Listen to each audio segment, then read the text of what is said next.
E aí pessoal, sejam bem-vindos a mais um vídeo aqui do canal do YouTube. Esse vídeo faz parte de uma série de vídeos, faz parte de um programa que a gente está querendo criar, chamado Equipamentos e Dispositivos. Tá? Nessa série de vídeos, eu e o Paulo vamos mostrar alguns equipamentos e dispositivos presentes nas unidades de saúde, presentes nos pronto-socorros, presentes nas UTIs, presentes no centro cirúrgico, né, que vão estar lá para você usar e que você precisa saber usar. Não adianta saber a teoria, não adianta saber o conteúdo, se você não sabe usar o equipamento. Né? Hoje a gente vai falar aqui nesse vídeo sobre o temido para alguns e amado por outros, sobre o ventilador mecânico.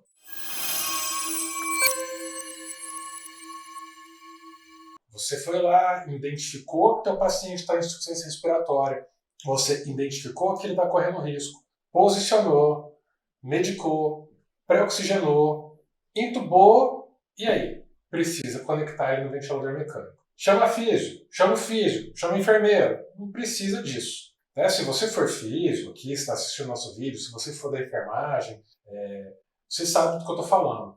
Eu estou falando de médicos e médicos experientes, recém-formados, que não sabem muitas vezes nem ligar o ventilador mecânico. E a minha intenção hoje, nesse vídeo, é mostrar de uma forma muito simples como funciona o ventilador mecânico, quais são os principais parâmetros, os principais modos ventilatórios que a gente tem que dominar no dia a dia. A gente tem que saber como usar, a gente tem que saber como mexer, como configurar um ventilador mecânico, tá certo? Nesse vídeo aqui hoje, você não vai encontrar princípios de mecânica ventilatória, eu não vou entrar em detalhes sobre medidas da mecânica mesmo, de complacente, resistência, vou citar algumas coisas, eu não vou entrar em assincronias, eu não vou entrar em modos avançados, eu vou te mostrar como fazer para, depois de intubar um paciente, ligar ele no ventilador mecânico, ajustar os primeiros parâmetros e no final eu vou te dar algumas dicas sobre boas práticas de conduta na ventilação mecânica da primeira hora. Tá? Então, assim, são dicas que você vai querer anotar. Se você estiver vendo pelo celular, você vai querer dar um print, você vai querer um resumo em PDF, porque são dicas bem legais. Tá certo? Então, não sai daqui, não sai daí, assiste o vídeo até o final, eu tenho certeza que você vai aproveitar e muito essas dicas sobre ventilação mecânica que eu vou te dar a partir de agora. Combinado? Então vamos lá. Pessoal, então é o seguinte, a ventilação mecânica, ela obedece a alguns princípios. Existem alguns princípios que regem o funcionamento do ventilador mecânico. E quais são esses princípios que regem o funcionamento do ventilador mecânico? O ventilador mecânico é um aparelho, é um dispositivo eletrônico que ele é gerenciado por uma central de processamento, que é a CPU, certo? Então ele tem um processador lá dentro. Como funciona? Olha aqui comigo. Essa CPU, ela recebe informação vinda de dois sensores, do sensor de fluxo e de um sensor de pressão. Passa por um painel processador, esse painel processador joga as informações aqui na tela para a gente poder configurar, mexer nos botõezinhos e tudo mais. Beleza. Mas e aí? Para onde vai essas informações? O que esse processador faz com ela? Vai aqui comigo. Essa CPU, ela manda e capta informações de duas válvulas, uma válvula de fluxo e uma válvula exalatória. Então, ela manda informações para lá. Conforme isso chega no paciente, esse sistema ele tem um sensor aqui que manda informação de volta para cá, que manda para a CPU, então ele capta a informação que vem do paciente. Muito bem, então olha só, é um processador que recebe e manda informações para sensor de fluxo e sensor de pressão. Vai controlar o fluxo e a pressão do sistema. Essa informação do controle de fluxo e do controle de pressão é muito importante ter isso em mente na hora que a gente for ver os modos ventilatórios. Porque os modos ventilatórios são baseados nisso aqui, tá bom? Na inspiração, acontece uma coisa diferente do que acontece na respiração comum. Na respiração comum, como é que o nosso organismo funciona? Então, o diafragma e a musculatura respiratória se contraem, causando uma pressão negativa no tórax. Essa pressão negativa faz com que o ar externo entre e vá direto ao saco alveolar. Depois disso, a musculatura se relaxa e o ar é exalado, porque aí a pressão externa se torna menor, certo? Sempre vai do maior para o menor. Então, ok. Na ventilação mecânica acontece diferente, acontece o contrário.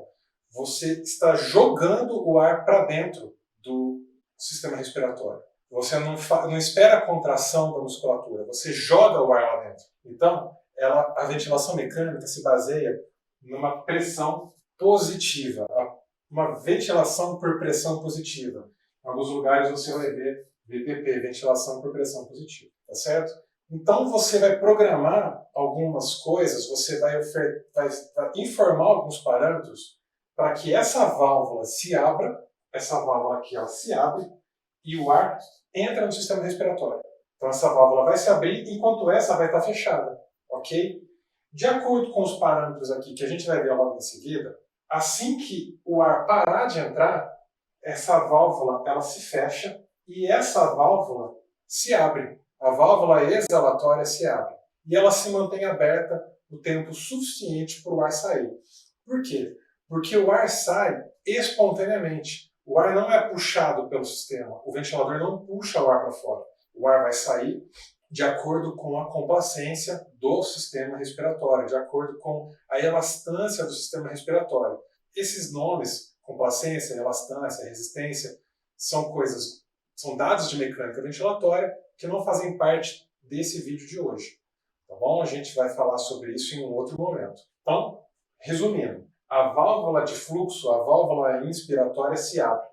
O ar entra no sistema. O ar entrou no sistema, esse sensor vai identificar o fluxo, esse sensor vai identificar a pressão. A CPU vai saber o que você está ofertando, o que você está querendo para esse paciente, e de acordo com os parâmetros que você colocou, vai fechar a válvula de fluxo, a válvula inspiratória, em um momento determinado.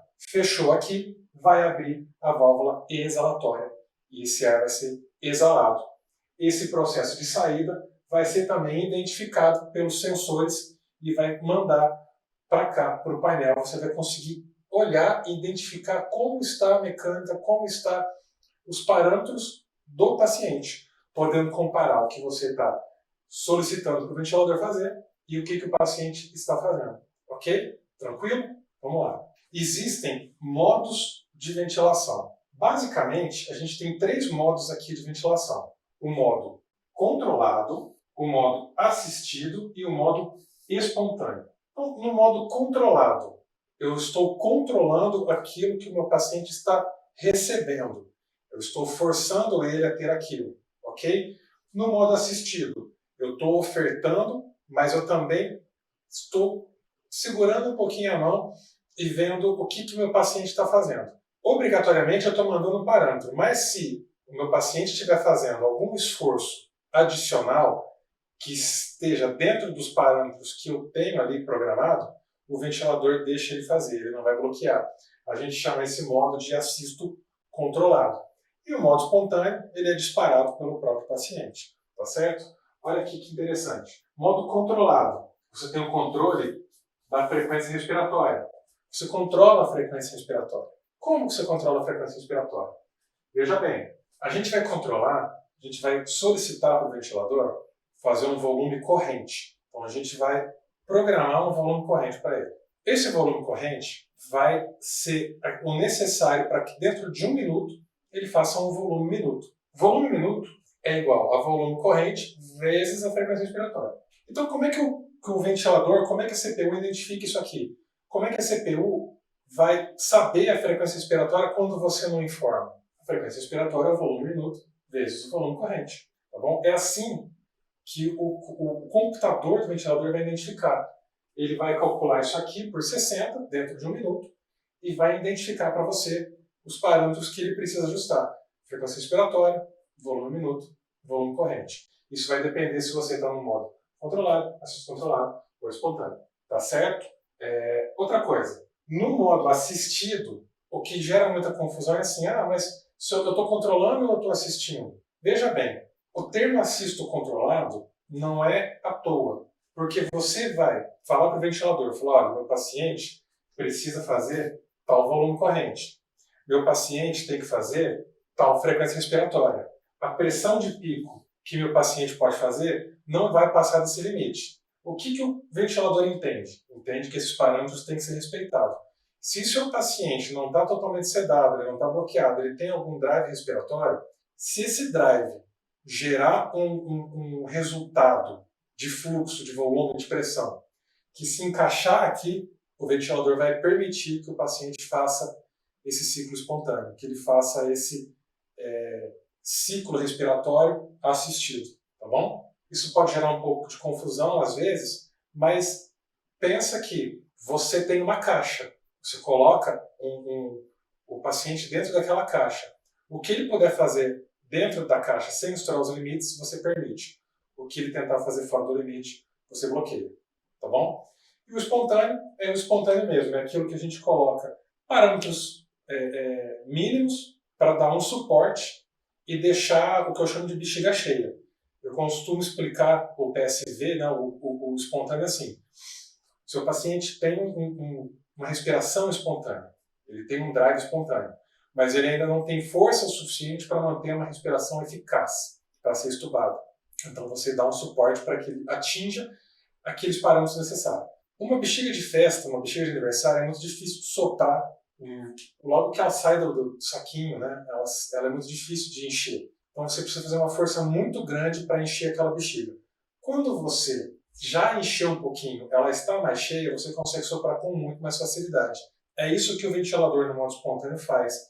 Ele mantém a bexiga cheia, facilita o trabalho respiratório do paciente, até que ele possa fortalecer a musculatura e diminuir parâmetros e ir para a respiração espontânea. Certo? Então vamos lá. O modo que todo mundo está mais acostumado, na maioria dos lugares, é o VCV. O que significa VCV? Ventilação controlada a volume. Ventilação controlada a volume. VCV. A gente vai ver outros modos simples daqui a pouquinho. Fluxo, no caso, o fluxo aqui é o parâmetro que a gente tem estabelecido. É o parâmetro fixo. O fluxo aqui a gente está falando de volume por minuto. Fluxo. A ventilação VCV é ciclada a fluxo. Você vai predeterminar o fluxo que teu paciente vai receber, certo? Lembra que eu falei lá no começo da aula que o ventilador funciona com dois sensores, o sensor de fluxo e o sensor de pressão. Então aqui está o sensor de fluxo, você vai programar para que o seu paciente receba aquele fluxo estabelecido. E qual o parâmetro livre aqui agora? O parâmetro livre, parâmetro independente, é a pressão. Não vai importar a pressão do sistema para esse modo ventilatório. Se você quer que ele receba 500 ml, ele vai receber 500 ml. Não depende se tem um aumento de resistência, se tem uma dificuldade para entrar, se a pressão do sistema está elevada. Isso não vai ter importância para o VCV. Você quer garantir que o paciente receba aquele fluxo, aquele volume pré-determinado, naquele espaço de tempo. Então ele vai garantir que esse volume vai entrar. Quer queira, quer não. Ele tira em consideração parâmetros como a resistência e a complacência. Ele não leva em consideração, ele não está querendo nem saber se tem alguma coisa obstruindo, se o seu pulmão está fechado, e também não quer nem saber se o seu pulmão aguenta aquele volume. Ele não está nem aí. Não quer saber se o pulmão está elástico, se o pulmão consegue receber, se tem o tubo está muito pequeno. Ele vai jogar o volume, quer queira, quer não. Então, olha aqui. Lembra que eu falei do ciclo assistido? Olha só como é que funciona aqui no VCV. Primeiro que a gente tem que ver aqui é um ciclo, é uma curva de pressão por tempo. Lembra que eu falei que aqui o parâmetro livre é a pressão. Então a pressão não vai ser constante. O que a gente vê aqui? A gente vê a abertura da válvula inspiratória, a entrada do ar, o fechamento da válvula inspiratória, com a abertura da válvula expiratória e a saída do ar, ok? Então, voltando. Abre a válvula inspiratória, o ar entra, a válvula inspiratória fecha, abre a válvula expiratória, o ar sai. Uma curva de pressão por tempo. No VCV, a pressão não é constante. Quando a gente tem um ciclo assistido, você vai olhar no gráfico lá de pressão por tempo, o que você vai ver? Isso aqui, você vai ver. Vou até colocar uma outra cor aqui também para destacar. Isso aqui é uma pressão negativa. Lembra que eu falei lá no começo que a nossa respiração normal se baseia na contração do diafragma e da musculatura respiratória, causando uma pressão negativa. Então, nesse caso aqui, o teu paciente teve um drive respiratório. Então, você vai conseguir identificar uma curva reta, de repente uma descida na pressão, um esforço de pressão negativa que abriu a válvula inspiratória. Tá certo? PCV agora. O que é PCV? É ventilação controlada por pressão. Ventilação controlada por pressão. Da sigla em inglês, tá? Por isso que mostra o contrário. Nesse caso, o próprio nome já fala. Qual é o parâmetro controlado? Pressão. Você vai controlar a pressão. A pressão, nesse caso, vai ser constante no sistema. E quais vão ser os parâmetros livres? Então, nesse caso, o parâmetro livre vai ser o volume e o fluxo. A pressão está constante. O volume e o fluxo vão ser parâmetros livres. Não vai ser fixados igual no anterior. Lembra lá o começo da aula. O ventilador funciona com dois sensores. O sensor de fluxo e o sensor de pressão. Se o sensor de fluxo está mandando um fluxo constante, a pressão está livre. Se a pressão está controlada, o volume vai ser livre. E o volume no minuto é o fluxo. Então, no PCV, você controla a pressão e tem o volume e o fluxo como parâmetros livres. Eles não vão ser constantes. Ok? Combinado? Então, vamos para cá. Ó. O fluxo e o volume vão ser livres. Então, o que a gente tem aqui de consequência? Como essa pressão está sendo mantida constante e o fluxo vai ser variável, nesse caso, a ventilação controlada da pressão ela vai ser dependente da mecânica ventilatória. Depende da mecânica. E por que ela depende da mecânica? Veja bem, eu não vou entrar em detalhe de mecânica ventilatória aqui hoje, mas complacência significa o tanto de ar que um pulmão consegue receber, o tanto que ele consegue acomodar. Resistência é a dificuldade que o ar tem de entrar no sistema respiratório. E elastância é o tanto que a gente consegue devolver de ar para o ambiente. É o tanto que o pulmão está elástico e consegue voltar ao seu estado natural. Lembra lá da física, lá no cursinho da lei de Hooke. Então, complacência é o tanto que o pulmão consegue receber, resistência é a dificuldade do ar entrar e elastância é a capacidade do pulmão voltar ao estado original. Nesse caso, como a pressão é constante, o fluxo vai ser maior, o volume vai ser maior ou menor, dependendo da capacidade que o pulmão tem de receber esse ar. Aqui eu estou protegendo um pouco mais o pulmão. Por que eu estou protegendo? Porque se o pulmão está com alteração de complacência, se ele tem uma resistência aumentada, eu não vou correr o risco de elevar a pressão de pico, que eu vou falar sobre ela daqui a pouco. Eu não vou correr o risco de levar a uma lesão por pressão, ou uma lesão por volume, que a gente conhece como volutrauma ou barotrauma. Aqui eu mantenho uma proteção um pouco maior. Por quê? A minha pressão vai ser constante, mas se a pressão do sistema estiver elevada por aumento de resistência, por redução da complacência, o volume e o fluxo vão ser menores. Tá certo? Vai ser muito importante ter em mente que lá no VCV não importa a mecânica ventilatória. Se teu pulmão está duro, se teu pulmão está mole, o ar vai entrar, independente da pressão ter estourado ou não. Aqui a pressão está controlada. Você quer proteger o pulmão. Então o volume e o fluxo vão ser variados porque vai depender da capacidade que o pulmão tem de receber e de esvaziar. Combinado?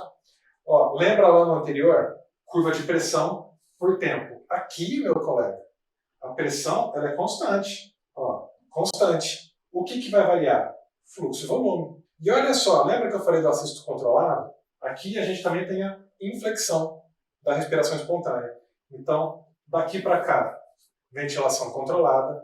Daqui para cá, ventilação assistida, com a manutenção dos parâmetros que eu coloquei lá na configuração original. Certo? Por fim, PSV. Essa é uma ventilação espontânea. Qual é o início? Como é que se inicia? Ela se inicia pelo esforço do paciente. A gente viu nas ventilações assistidas a inflexão da curva de pressão, mas ela era assisto controlado, eu tinha um controle. Aqui eu não tenho. Aqui os parâmetros são livres. E ela termina quando? Ela termina numa porcentagem de corte que eu vou estabelecer no ventilador. Tá bom? Isso é assunto para uma outra aula. O fluxo e o volume são variáveis. O fluxo e o volume são variáveis, porque vai depender da inspiração do próprio paciente. Lembra que eu falei que o pulmão ficava aberto como uma bexiga de aniversário? Então eu coloquei ali uma PIP, mantive uma pressão expiratória final e regulo a pressão de suporte que eu vou oferecer. 5, 10, 15. Né? Para quê? De acordo com a força que o paciente tem de puxar o ar, o ventilador vai jogar uma pressão adicional para fazer o volume entrar. Então, se ele tem muita força, a pressão de suporte que eu vou oferecer para ele é menor. Se ele ainda está muito fraco, eu vou oferecer uma pressão de suporte maior para ele. No geral, quando a gente fala de uma pressão de suporte chegando perto de 20, né, entre 15 e 20, talvez não esteja na hora do teu paciente ficar em pressão, em ventilação espontânea. Talvez ele vá fadigar, porque ele está com uma fraqueza muscular muito grande. Então, deixa ele num assisto controlado. Ah, Danilo, mas e aí qual que é a hora que eu vou estubar esse paciente? Já que aqui ele está espontâneo, eu posso tirar ele do tubo. Dica, se ele tiver com a pressão de suporte entre 5 e 7 centímetros de água, você consegue ter a segurança de colocar ele em teste de respiração espontânea e estubar. Porque isso aqui é a pressão necessária para ele poder vencer todo o circuito que a gente está adicionando no ventilador mecânico. Aquelas mangueiras todas, você tem que pensar que aquilo lá é um espaço morto, que ele está tendo que vencer aquele espaço morto para poder carregar o ar de lá dentro do ventilador para o sistema respiratório. Então, 5 a 7 é o mínimo que o paciente precisa para poder vencer o circuito. Tá bom? Lembra, muito próximo de 20, tira da sua cabeça a ventilação espontânea, deixa ele de ventilação assistida controlada. Combinado? Uma coisa muito importante da gente pensar, assim que a gente vai ligar um paciente na ventilação mecânica, é não causar mais mal para aquele pulmão. Lembra do princípio lá da medicina? Primum non nocere. Primeiro, não cause mal. Então a gente vai proteger o pulmão do paciente que a gente está iniciando a ventilação mecânica. E quais são os parâmetros da ventilação protetora? Volume corrente de 6 ml por quilo por peso ideal. Lembra que um paciente com 200 kg não engorda o pulmão. O pulmão continua do mesmo tamanho. Quem aumentou de peso foi a pessoa. Então você não vai ventilar um pulmão para 200 kg. Você vai ventilar um pulmão para o peso ideal. Pressão de platô. Pressão de platô vai ser menor que 35, certo? Driving pressure menor que 15. E a PIP, não tem a PIP ideal. A PIP vai ser ajustada. Depois eu vou te falar, lembra daquelas dicas que eu falei que eu ia passar? Depois eu vou te falar sobre a PIP, sobre o ajuste de PIP. Não vou ensinar como fazer aqui, isso aí vai ser um outro vídeo, mas eu vou te falar dos dois tipos de ajuste que existem. Tá bom? Então, critérios de ventilação protetora. Isso aqui, colega, guarda contigo, guarda, sim, faz um print, anota, faz um bloquinho de notas, aí deixa isso aqui guardado. Que o volume corrente tem que ser de 6 ml por quilo, a pressão de platô idealmente menor de 35, o driving pressure menor de 15 e a PIP ajustada. Eu falei aqui de peso ideal, que a gente tem a formulinha do peso ideal. O que vai mudar? Vai mudar um parâmetro só do homem e da mulher. No geral é o seguinte, para homem, 50 mais 0,91 vezes altura em centímetro menos 152,4. Para mulher, 45 mais 0,91 vezes altura em centímetro menos 152,4. Aqui você vai ver, por exemplo, que um paciente com 1,75 m, um homem de 1,75 m, vai ter um peso ideal de aproximadamente 70 kg. Tá? Não importa se esse homem de 1,75 m tem 200 kg. O peso ideal dele seria 70 kg. Tá certo? Parâmetros de ventilação protetora. Isso é fundamental ter em mente, guardar na caixinha, põe no bolso, tenha sempre contigo, proteja o pulmão do seu paciente. Por fim, vamos lá. Todo mundo está acostumado a manejar o ventilador em VCV, na grande maioria dos lugares. Parece que você só liga em volume controlado.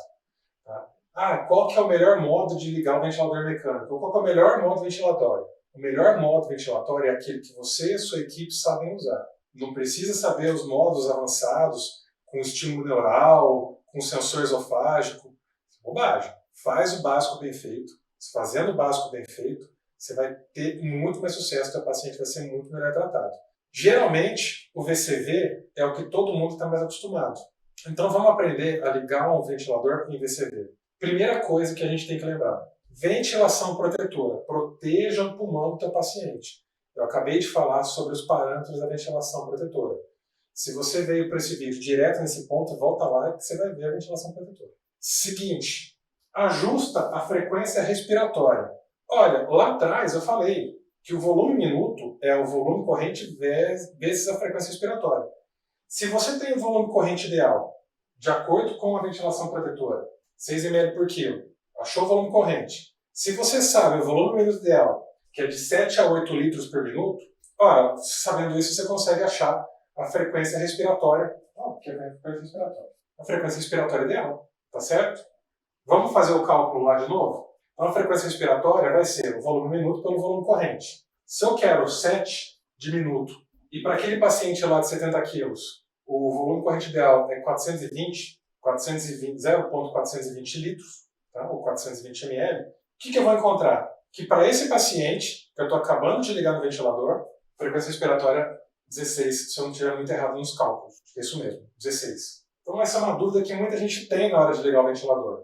Ajustei os parâmetros, seus parâmetros, mas qual frequência eu coloco? 20? 25? 10? Pode adequar para o volume minuto que você está querendo. Certo? Ajusta o fluxo.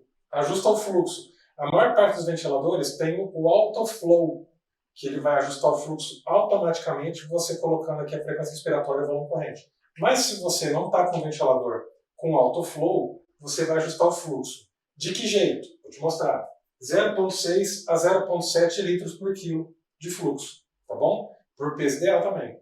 Não esquece disso. Ajusta a FiO2. Meu amigo, entubou, coloca lá em FI de 100%. Dá um pouco mais de oxigênio para o teu paciente. Você vai ver que a saturação, eu espero que você veja que a saturação vai chegar próximo a 100. O que você vai fazer? Você vai ajustar essa FiO2 para manter uma saturação alvo de 92 a 96. Então você vai ajustando a FiO2 até atingir essa saturação alvo. Não precisa deixar ninguém saturando 100%, tá bom? Lembra que oxigênio demais é deletério para o sistema respiratório, causa a liberação de espécies reativas de oxigênio que vai causar mais lesão. Outra coisa, paciente DPLC, como a gente fala, paciente DPLcítico, não precisa saturar desse tanto. Entre 88 e 92 é o ideal para esse paciente respirar, para esse paciente saturar. Combinado? Ajusta a PIP. Existem duas formas de ajustar a PIP. A primeira é pela ARDSNet. É um grupo de pesquisa mundial que desenvolveu uma forma de ajustar a PIP que foi muito utilizada na época do Covid, que é a chamada PIP Table. PIP Table, você pode procurar em qualquer mecanismo de busca, você vai ver que ela vai ser ajustada, a PIP vai ser ajustada de acordo com a FiO2 necessária para manter a saturação alvo. Então, se para manter essa saturação alvo você precisa de uma FiO2 de 80%, ele te mostra lá, você vai precisar de uma PIP de 14, por exemplo, se não estiver enganado é isso. Se você precisar de 50%, a PIP vai ser de X. Se você precisar de 30%, a PIP vai ser tal. Então, não depende de você fazer cálculos, você consegue fazer um ajuste da PIP de acordo com a saturação que o seu paciente está tendo e pela FiO2 que ele está necessitando receber. Já pela mecânica ventilatória, você vai ter que fazer uma mini titulação, subir a PIP num valor bem mais elevado e ir reduzindo de 2 em 2, cada 1 ou 2 minutos, calculando a complacência driving pressure. Quando você tiver a menor driving pressure, você vai achar a PIP ideal. Achou aquela PIP ideal, joga 2 pontos para cima e começa a ventilar o paciente desse jeito. É um pouco mais complexo, exige cálculos de complacência, mas na minha opinião, é uma forma muito mais personalizada de tratar a pessoa. Você não coloca todo mundo dentro de uma caixinha só. A gente tem que pensar que a gente está caminhando por um universo de medicina personalizada, em vez de deixar todo mundo preso numa diretriz única e exclusiva. Tá? Por fim, ajusta a sensibilidade. Sensibilidade é a dificuldade que você vai dar para o teu paciente de puxar o ar, de vencer o sistema. Não vai cair na besteira, de pegar um paciente que está entrando demais na ventilação, que está sendo prejudicado por uma assincronia, jogar a sensibilidade lá para cima para poder dificultar o disparo ventilatório dele. Não vai fazer isso. O ventilador ele é ajustado para o paciente e não o paciente tem que ser ajustado para o ventilador. Então aqui, o que você vai colocar? De 1 a 2 centímetros de água de sensibilidade. Às vezes, na maior parte das vezes, 2. Porque 1 centímetro de água, muitas vezes, um esbarrão ali no ventilador, um esbarrão no sistema do ventilador vai causar autodisparos. Então, a gente não quer que ele tenha autociclagem. A gente quer que ele mesmo gere o esforço de poder fazer a respiração espontânea.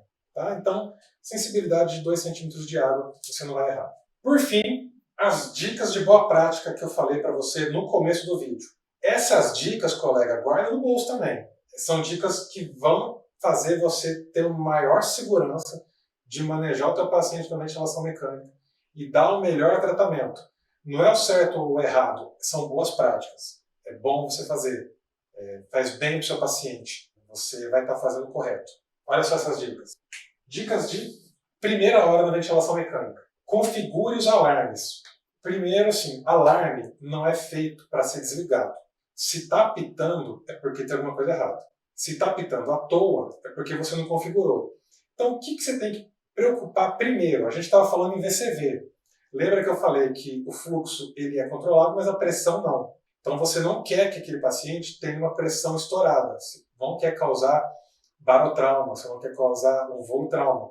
Ajusta o alarme inicialmente para 45 centímetros de ar. Depois que teu paciente estabilizou, você vai ver qual foi a pressão de pico. A pressão de pico foi de 30. Então você vai tirar 30% desse valor e vai ajustar o alarme para essa pressão de pico dele já estabilizado, ok?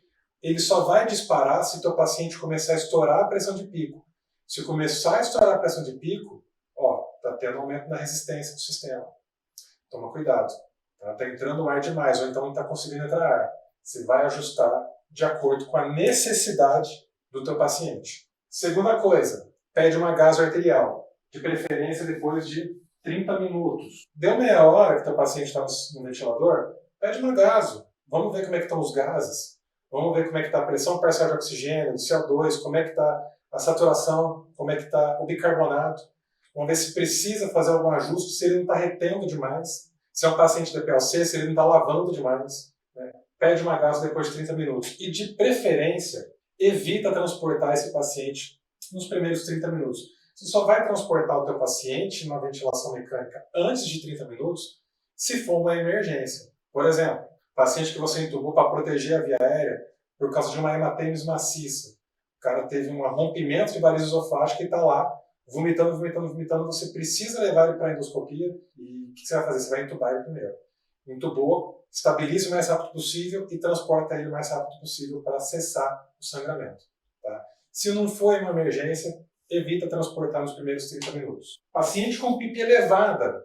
Meu paciente estabilizou ali de acordo com a PIP table com a PIP de 12. Eu vou desconectar ele a qualquer momento? Vou desconectar porque tem um catarrinho ali. Eu vou desconectar porque eu quero mudar de ventilador. Eu vou desconectar porque eu quero trocar ele de maca. Evita desconectar o máximo que der. Porque se a PIP necessária está muito alta, a despressurização do sistema vai fazer com que o sistema pulmonar entre em colapso outra vez. Então, evita de desconectar. Existem alguns sistemas de aspiração para pacientes que não podem ser desconectados. Popularmente, a gente chama de TrackCare. Ele passa a mangueira de aspiração por dentro do tubo sem você ter que desconectar. Eu acredito que hoje em dia já deva ter TrackCare na grande maioria das unidades de atendimento. Isso foi muito necessário na grande onda de Covid. Então, o paciente está precisando muito PIP, bota o TrackCare. Por fim, instabilizou. O paciente instabilizou, estava tão bom. De repente, de uma hora para outra, depois de meia hora, PA caiu, instabilizou, precisou subir a FA2. Quais são as principais causas de instabilidade no paciente em ventilação mecânica? Pneumotórax, hipovolemia, choque distributivo, aqui geralmente causado pela analgosedação, né? Tem muito sedativo que a gente faz demais, acaba causando um choque ali, uma vasoplegia, até de repente uma sepse também, um choque distributivo. Excesso de pressão positiva no tórax, o paciente às vezes tem uma disfunção de VD, você está colocando uma expressão positiva, a hemodinâmica dele entra em colapso, ou o paciente infartou. Por que ele infartou? Principal causa de infarto durante o período peri-intubação é dor. Então, na sequência rápida de intubação, não vai cair na besteira de fazer, por exemplo, só etomidato e succinil. 50 microgramas, 25 microgramas de fentanil não vai fazer mal para ninguém, não vai estabilizar teu paciente e vai tirar a dor. A região da valécula é uma das regiões mais sensíveis à dor do organismo. A manobra de laringoscopia é mais dolorosa do que uma laparotomia. Então, protege teu paciente da dor. Dor em excesso vai fazer ele ter um IAM tipo 2. O paciente já tem uma placa, já tem uma estenose, já tem uma coronária doente, vai aumentar a demanda, ele vai infartar na tua cara, vai instabilizar e aí talvez seja jogo perdido. Certo? Dúvidas, sugestões, comentários, manda pra gente. Eu espero que você tenha aproveitado muito esse conteúdo, tenha aproveitado muito esse vídeo. Ventilação mecânica não é um bicho de 7 cabeças, é um raciocínio que a gente tem que fazer e é uma coisa que a gente tem que dominar, que está lá no dia a dia de quem trabalha numa urgência, emergência, terapia intensiva. Certo? Um abraço e até a próxima.